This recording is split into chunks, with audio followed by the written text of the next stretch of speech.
Hello বন্ধুরা, কেমন আছেন? আশা করি ভালো আছেন, সুস্থ আছেন। পূজা কিচেনে আপনাদের স্বাগত।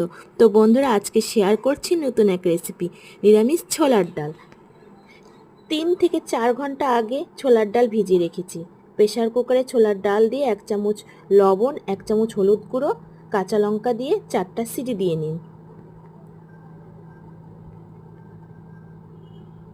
অন্যদিকে জিরে, কাঁচা লঙ্কা, আদার একটা পেস্ট বানিয়ে নিন। কড়াই গরম করে 4 চামচের মতো সর্ষের তেল দিয়ে গোটা গরম মশলা, জিরে, তেজপাতা, শুকনো লঙ্কা ফোড়ন দিয়ে দিন। ফোড়ন হয়ে আসলে 1 চামচের মতো হিং দিয়ে দিন। স্বাদ মতন চিনি দিয়ে দিন। বাটা মশলা দিয়ে কষতে থাকুন। ছোলার ডাল সেদ্ধ হয়ে এসেছে,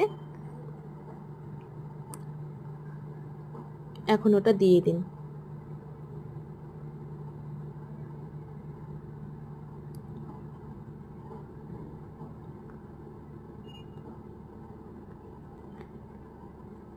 নামানোর আগে গরম মশলার গুঁড়ো ও 1 চামচ ঘি দিয়ে নিন।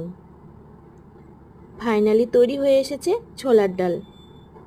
তো ধন্যবাদ বন্ধুরা, ভালো থাকবেন, সুস্থ থাকবেন।